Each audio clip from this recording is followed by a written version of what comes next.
Taylor Swift had endured 6 grueling years fighting to reclaim her music rights, and when she finally achieved this monumental victory, she wanted to share the news with Travis Kelce in the most intimate way possible. But what happened that evening would become one of their most profound and unguarded moments together.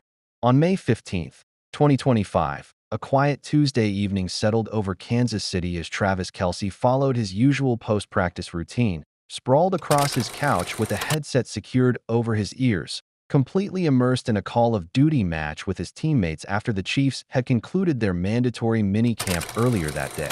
This sacred decompression time serving as his transition from the intensity of professional football to the comfort of his own space.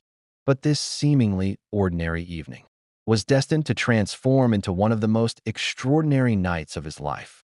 His teammate's voice crackled through the headset, asking if he was still connected to their gaming session. But Travis found himself distracted by something happening in the real world, a soft but persistent knocking at his door that wasn't the usual doorbell chime, but an actual rhythmic tapping that immediately caused his heart rate to spike for reasons he couldn't quite articulate. Travis paused his game mid-match, pulling off his headset and telling his buddies he had to go without offering any explanation, because something about that particular knock felt different, urgent yet controlled, excited but measured, the kind of knock that seemed to carry the weight of life-changing news within its gentle persistence. When he opened the door, Taylor stood before him, and he immediately recognized that something monumental had occurred. Her eyes were red-rimmed from crying, but she radiated an energy he had never witnessed before, appearing like someone who had just received news that fundamentally altered everything about their existence. A combination of vulnerability and power that seemed almost impossible to embody simultaneously.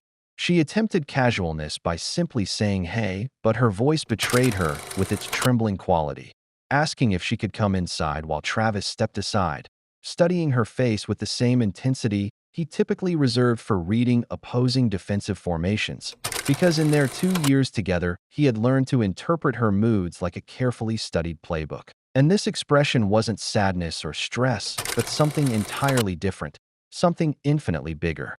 Taylor entered his living room, paced toward the window, then turned to face him directly, taking a deep breath as she attempted to compose herself. But what happened next would shock Travis more than any touchdown he had ever scored in his professional career. She began speaking with attempted nonchalance that failed spectacularly, explaining that she had received a call from her mother that day. And Travis waited with every muscle in his body tensed, watching her fight to maintain composure while delivering whatever earth-shattering news she had clearly rehearsed during her drive to his house.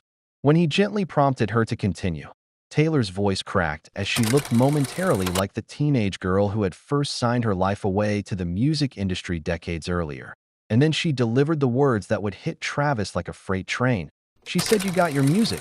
And he felt his knees actually buckle under the weight of those 5 simple words. For 6 years, Taylor had been engaged in an exhausting battle to own her master recordings, a fight that had consumed her thoughts every single day. Her first 6 albums representing the soundtrack to millions of people's lives and the work that had fundamentally shaped her identity as an artist, but these recordings had been sold away from her not once but twice, creating an intrusive thought that haunted her every waking moment like a wound that never properly healed.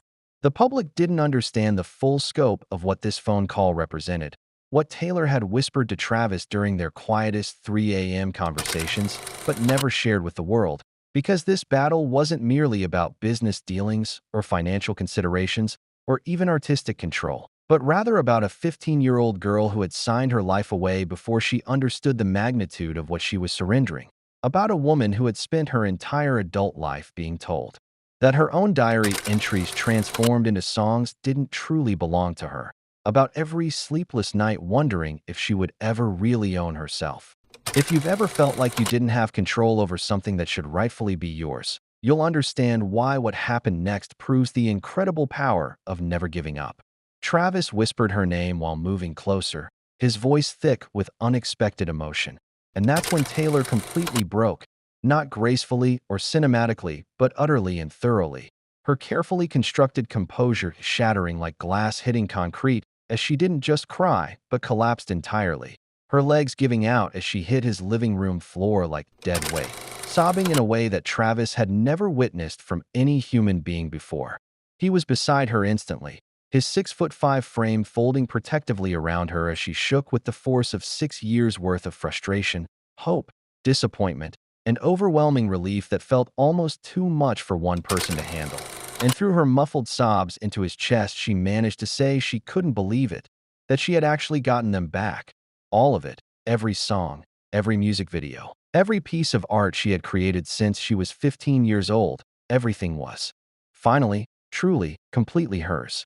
The part that broke Travis's heart and made this 250-pound professional athlete start crying wasn't just her joy, but what came next. Words that would stay with him for the rest of his life as she pulled back to look at him through her tears, mascara creating dark rivers down her cheeks, asking if he knew what this meant, explaining that when she was gone someday, her music wouldn't go to some stranger's children or be sold off to the highest bidder at some corporate auction, but instead could go to their kids, our kids. She said so naturally and matter-of-factly that it took Travis a moment to process the weight of those two words. She kept talking as words poured out of her like a dam had finally burst, explaining how she used to lie awake at night thinking about how someday some random executive's son would inherit her life's work. Songs she had written about heartbreak and hope and growing up and falling in love. Songs she had written about him.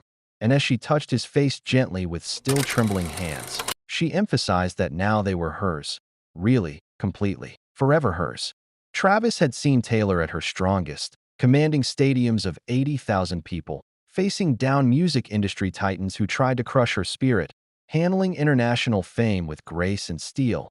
But he had never seen her this vulnerable, this purely and radiantly happy, this genuinely free from the burdens she had carried for so long. What you need to understand about that moment is why it was so much more powerful than any victory lap or celebration party could ever be, because Taylor Swift had just accomplished something that most artists never even attempt, let alone achieve, beating a system specifically designed to keep creators dependent and powerless, fighting billion-dollar corporations with armies of lawyers, and winning against seemingly impossible odds.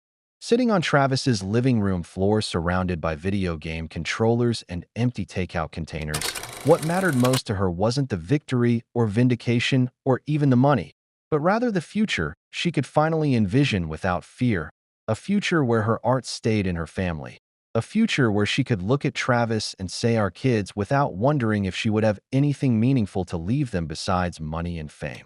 Instead of making this moment about himself or asking what this meant for their relationship or their future, Travis said something that revealed exactly why Taylor had fallen so deeply in love with this man. He asked her to tell him everything from the very beginning because he wanted to know every single detail of how she had won this incredible battle.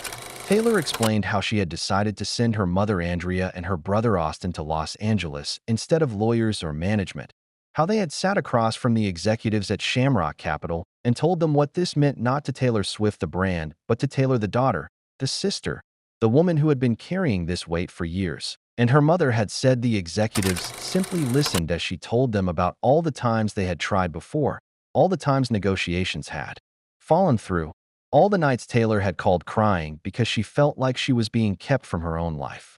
Austin had told them about watching Taylor work, how she had funded most of those early music videos herself, how she would pour everything into her art and then watch other people control what happened to it. But there was a detail that no one else knew, something Taylor only shared with Travis that night about how when Andrea called with the news, Taylor hadn't been alone, but had been in a writing session working on what would become a new song, thinking the call was just another update on ongoing negotiations. When her mother said, "You got your music," Taylor literally didn't understand at first, asking what music her mother meant, and Andrea replied all of it, explaining that Shamrock Capital had said yes to everything with no partnership required and no strings attached. It was simply and completely hers now. Taylor had hit the floor in that Nashville studio just as she had in Travis's living room. But in the studio, she had been alone with her overwhelming emotions, while here, she had someone to catch her.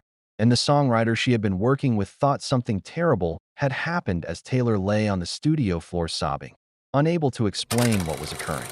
Travis asked why she hadn't called him immediately, and she explained that she needed to make sure it was real first, that she had to call her lawyer, manager, an entire team to confirm this wasn't some cruel mistake or misunderstanding.